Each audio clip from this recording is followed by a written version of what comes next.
Hi, good morning, and welcome to the ZP Developer Zone. So ZP does a webinar every Thursday at 8 a.m. London time, and today is exactly that webinar. So just for interest, we happen to actually be in Spain at Barcelona today at a conference called ATTD, but otherwise the webinar, of course, always goes on. So let me essentially jump into it. So the first thing to say is we always put this slide up. If you're interested in biosensing and learning about biosensing, don't forget the ZP Academy. There's a couple of free courses on that. We'll cover that today. We support this area of technology and our products through these webinars, for example, every week. We also did a webinar this week with our partners in India, and we had over 500 delegates at that. That was pretty impressive. And we do collaborations. We do have a couple of visiting professors this summer, and maybe we'll make a little article about them when they come. There's a video that we've just put up on the YouTube channel that interviews one of our employees. I think that might be worth having a look at. And of course, we have the ZP Developer Zone. So what I'll now do is and don't forget, we also have our workshops as well. And there is one in Spain pretty soon. So topics for discussion today are question 1, how to use ZP's NO sensor, or how to use ZP's nitric oxide sensor. It's really not a sensor we discuss very much, but today we will discuss it. Also, we had a question, what is the role of increasing the potential window in biosensors? I will discuss that also. This is one of my favorite questions this week. Sensors for chlorite, chlorate, and chlorine dioxide. So we will cover that. And also, we have some questions about sodium sensors and using them with Arduino boards. So first of all, let me come to the nitric oxide question. So first of all, this is what the nitric oxide sensor looks like. This is our screen printed format. If we zoom in on it, so I just zoom in there. The way this sensor works is it's working in a amperometric mode. And as I say, if you're not familiar with amperometry, then I would go to the ZP Academy, and there's a couple of free courses on there. And what's happening is the nitric oxide is sort of coming close to our electrode, and then in the presence of when we are applying a potential to that electrode, then we get a oxidation of nitric oxide, and I just categorized it as NOx. Now with that oxidation, we actually get a flow of electrons, and that is our signal. So first of all, if we go back and just say, what's the fundamentals of this sensor? The nitric oxide sensors from Zimmer Peacock are amperometric sensors, and you apply a voltage, you get a current as a response. Now we'll dig into before I dig into some details, I just want to say, if the terms amperometry or chronoamperometry are not familiar to you, as I say, we do have a couple of free courses on the ZP Academy, Introduction to Biosensors, and then there's also electrochemical techniques for biosensor developers. And we also have quite a few webinars on, let's say, electrochemistry.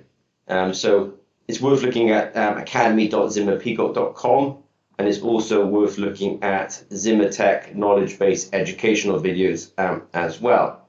What I'm now going to do is, I've described that our NO sensor is a amperometric sensor. You apply a voltage and you get a current. Now I'm going to describe a little bit more about the practicalities of doing some in vitro testing in the lab with that sensor. So at Zimmer Peacock, we generally, if this is the NO sensor, the nitric oxide sensor, we generally have two ways of testing that sensor. We do what we call drop testing, where we put a little drop, maybe 50 microliters, on the end of the sensor. Now we do have electronics here as well, and I will cover that in a bit. But we'll do a drop test where we'll put the sample here and we'll read the sample. Now what we often do then is remove that sample and put on another sample. so that we can sort of change change concentration. So at ZP, we do a lot of drop testing. Now, with the NO sensors, before we ship them, we actually do essentially quality control. So what we do is we do what I call beaker testing. So we take the sensor, we put it into essentially a beaker, and we put a magnetic plate, a magnetic stirrer there. The reason we do that is because what we're going to do is we're going to add a drop of concentrated nitric oxide. So at Zimmer Peacock, we are also, as well as, let's say, bioelectrochemists, we're also chemists. So obviously we're pretty good at preparing stock solutions. So we prepare a stock solution of nitric oxide. We would start the experiment with no nitric oxide in there. We would put a drop of nitric oxide in there, and I think nitric oxide is actually quite brownish in color. So the solution literally does go a slight shade of brownish.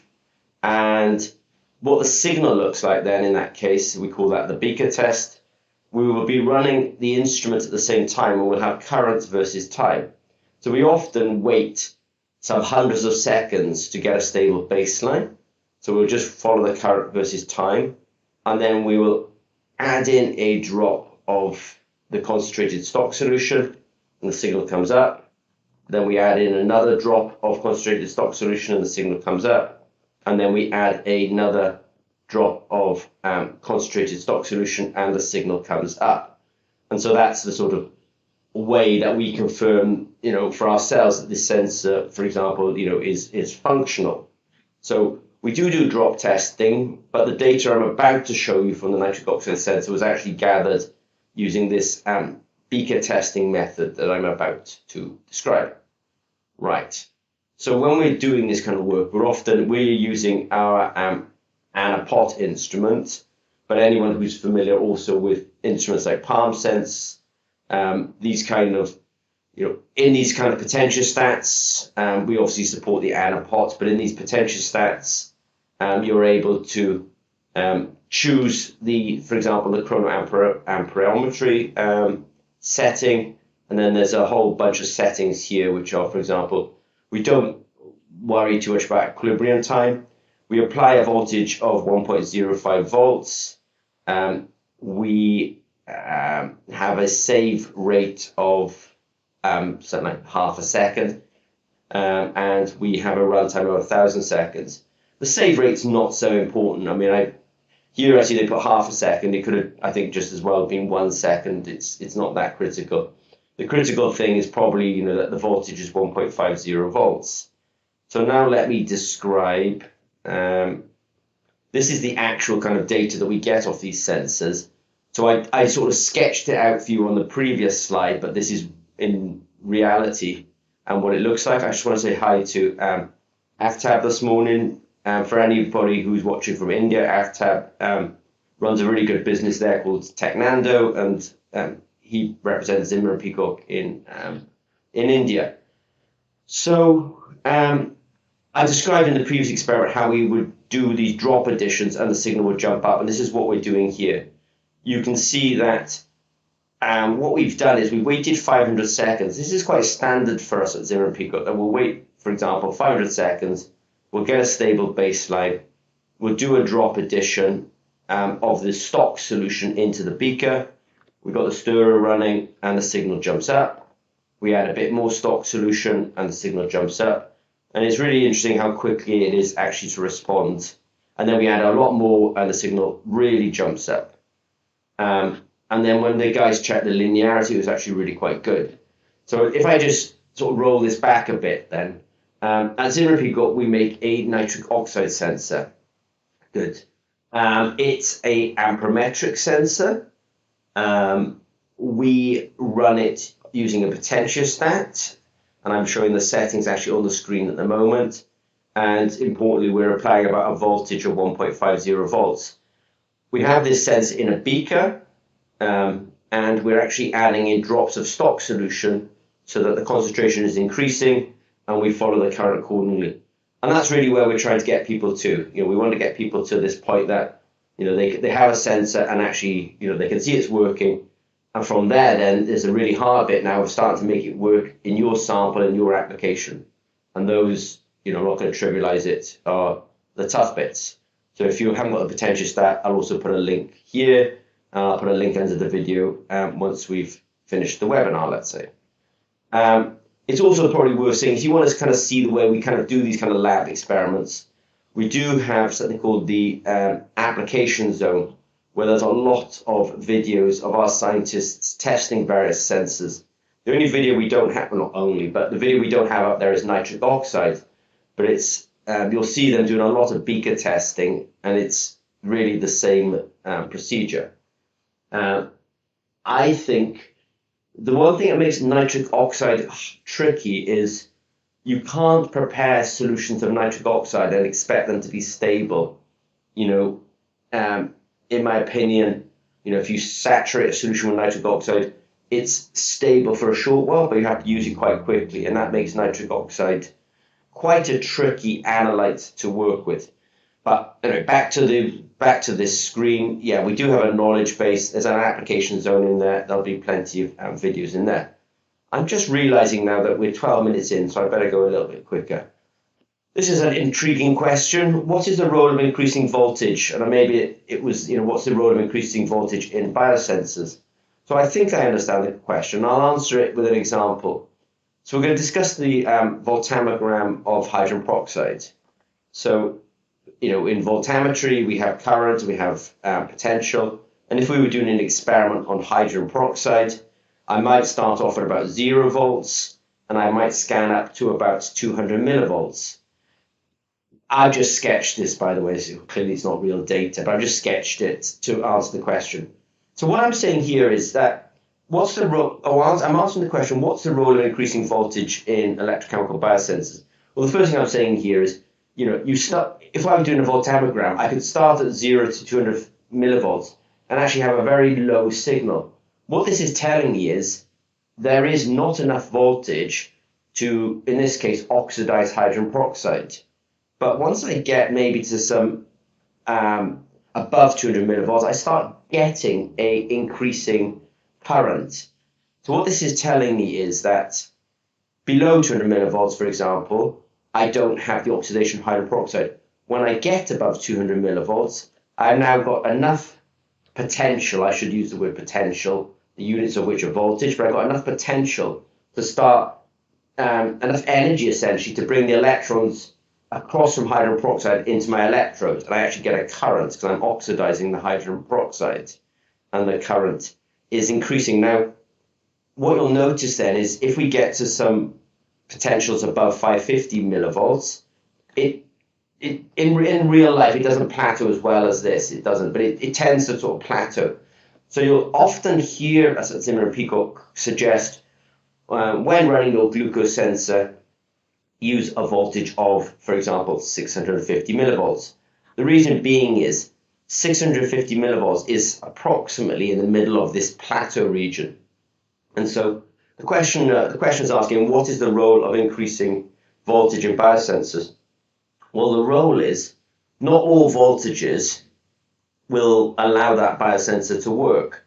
So if I'm making an enzyme-based sensor, and the enzyme belongs to the oxidase class of enzymes, and it's converting a small molecule and producing hydrogen peroxide as the product, I would suggest to you 650 millivolts, because I know what the voltammogram of hydrogen peroxide is, and I know that 0 to 200 is not enough. You do get a signal from 200 to 550 millivolts, but it's on a slope. So any kind of change in conditions that might cause the reference to shift could also cause the current of the working electrode to shift, because it's not a stable situation.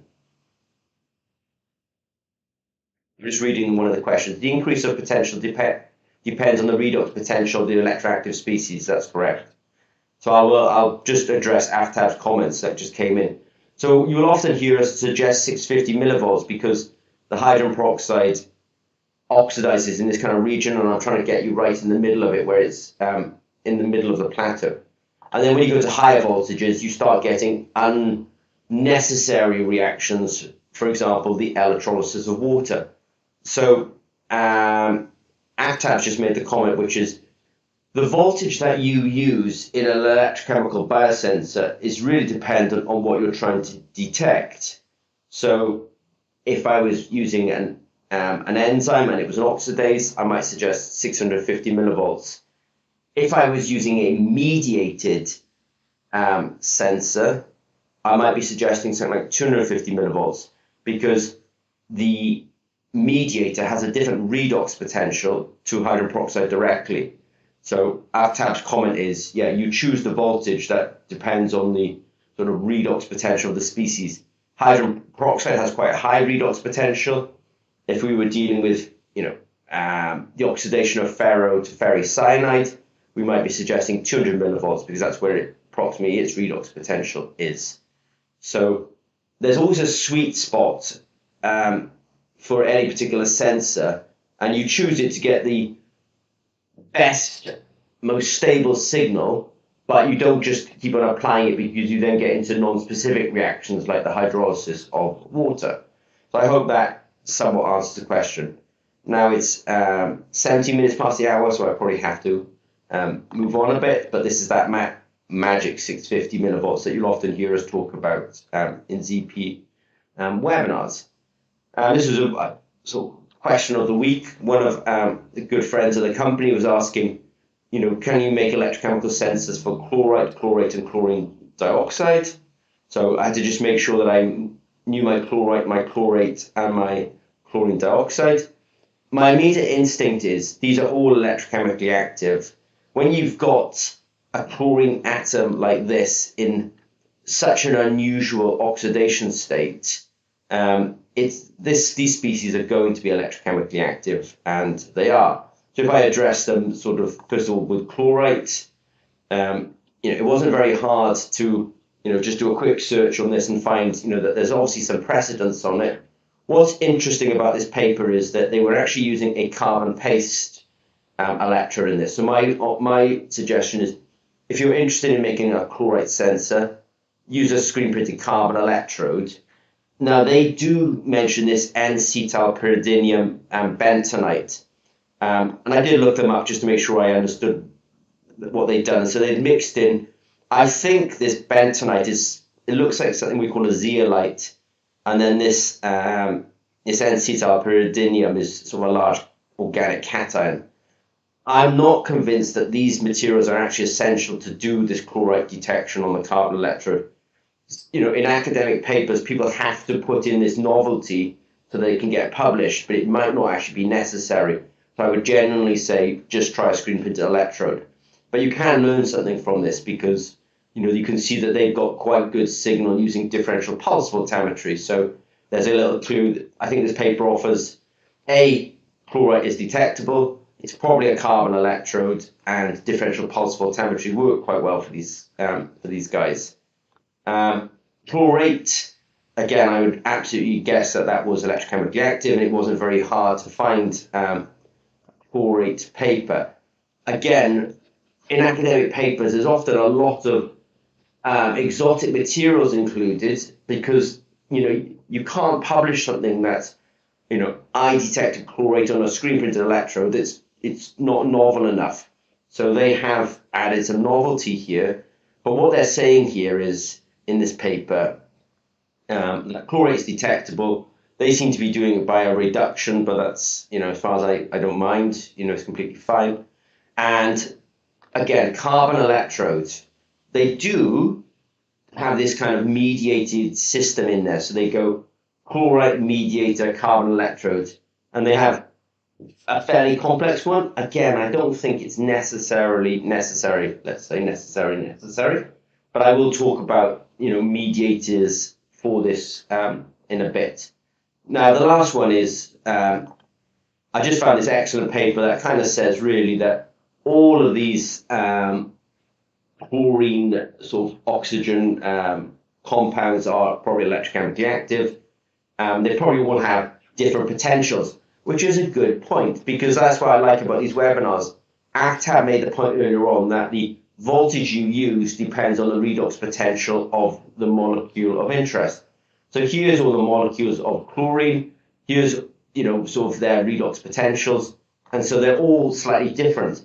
So if somebody said to me, dear Zimmer and Picot, please do a proof of principle where you can detect chloride, chlorate, and chlorine dioxide in solution, I would literally try to make a solution of these three species. Not quite sure how stable they are. I'm sure some of them, degrade quite quickly. But I make a solution of them. I put them on a screen printed electrode, and I would try voltammetry to see if I could distinguish three peaks for them. And I would try cyclovoltammetry, square wave voltammetry, and differential pulse voltammetry. I'm pretty sure I get some proof of principle actually that I was able to do this. If the mediator is important, then I would always start with just a blank carbon electrode. If you're a commercial organization, you're really trying to get to market, go simple. And then if you think you need a mediated system, we have screen printed electrodes that have Prussian blue on them, methylene blue, Modula blue, ruthenium purple, and phenanthrene dione. So you can kind of try them out a little bit and see which one gives you the best. But I would literally start with just blank carbon. And that's our hypervalue electrode. And we also have our mediated screen printed electrodes. So I might just progress slightly. But also, if I was really trying to make a commercial water system, I'd actually take a look at our nitrate soil sensor. Our nitrate soil sensors, when you look at them, you can see that we're using our screen printed electrodes in them. And, these soil rods contain just about everything you need, even to make a water sensor, because we have all the electronics and telemetry included. We bury these things in soil, and we have these sensors at 30 and 60 centimeters. But the workflow in this, so our workflow is, we take one of these sensors, it has telemetry, it talks to a base station. The base station sends the data to the Julie cloud, where we can get it into an app. And if we've got several rods in a field, they can actually communicate with one another. So even in a water system, you can have several of these sensors, and actually you can create what's called a mesh network. And so rather than measuring nitrate in soil, I think this kind of technology that we have can be easily converted to measuring chloride, chlorate, or chlorine dioxide as well. And the only thing I would change is, rather than burying it in the soil, I would essentially be putting these things into water. So I think what I like about the question is they're all electrochemically active species, I suspect. I would start with carbon electrodes, and I could definitely see a route how to get that from the lab and actually into a real world application. Last question, it's 8:25 here, so I'm going to be a little bit quicker now. We've had an inquiry about sodium sensors. So the questioner wanted to know sort of mechanical dimensions of the sodium sensor. So there is a web page for sodium sensors. There is a PDF there, or a data sheet rather, and in there we absolutely do have the dimensions of this device. So if you're looking for mechanical drawings on the sodium sensor, they're absolutely on the website. And then the other question was that they wanted to run it via an Arduino. So I'll describe that. We've brought it so that we can run these sensors via a PC, but I'm going to show you that we're actually using the PC to make a serial connection to this device. So I suspect that something like a Raspberry Pi or maybe an Arduino, you could actually communicate. So let me talk about the electronics. So the electronics we have is a thumb drive device into which we can plug the sodium sensor. There is a video about us doing a pH sensor, so pH and sodium really similar, different functionalities on the electrodes, but there is a video about this. I'm also going to give you a link to it. On the same page, there is a very detailed description about how to make a serial connection to this board and essentially pull the data across, and we display it in Excel at the end of it. So the question is asking specifically about Arduino. I'm saying we've got detailed answers about how to do it on a PC, but I think as any smart electronics or programmer should be able to probably realize this on a Raspberry Pi or an Arduino as well. And the magic page is is here, and I'll try to link to it underneath the video below. So I sort of jump into a quick thank you, but if I summarize this week, we had a nice question about nitric oxide, keywords amperometry, apply a voltage of 1.50 volts. Making nitric oxide solutions is tricky, but we have this is the kind of work that we do in our labs quite regularly. What's the role of voltage in biosensing? I've slightly changed the question, but the role of voltage in biosensing is you often choose the voltage at which the species that you're trying to detect is electrochemically active. And I feel like question number 3, where we talked about chlorate, and chlorine dioxide is a great example of that, where they all had different redox potentials, and I would have chosen, or at different voltages, one of them could be electrochemically active, and you can then look at the signal at that voltage and say, that's the concentration of that species by looking at, for example, the voltammogram. And then the last question then was regarding our sodium sensor. There's a good on the sodium sensor page. There is definitely a data sheet. I also mentioned the application zone earlier on. There's probably even a video on our application zone about us actually testing a sodium sensor. And then if you want to use it with Arduino, the closest we have for it is the little thumb-sized electronics that I showed, and there is a video on that page that I linked to, showing us doing it with a pH sensor and making a serial communication with a computer. I think that is the closest we've brought it to be able to communicate with Arduino. But I absolutely know our engineers could communicate between an Arduino and that board, and I hope that your team can as well. All right, so thank you very much to Aftab and everyone who attended today. I'll try to put some of these links immediately underneath this video. Otherwise, if you've got any questions, reach out to Zimmer Peacock. We'll be doing the webinar on Sunday. On Sundays, we do a vlog, so it's really more about news and chat from Zimmer Peacock, but then we will do another webinar next Thursday. So if this webinar wasn't sufficient in answering some questions you may have, drop us a line and we can probably expand upon the answers next week. Otherwise, Aftab, nice to see you, and thank you very much. Take care, guys. Bye-bye.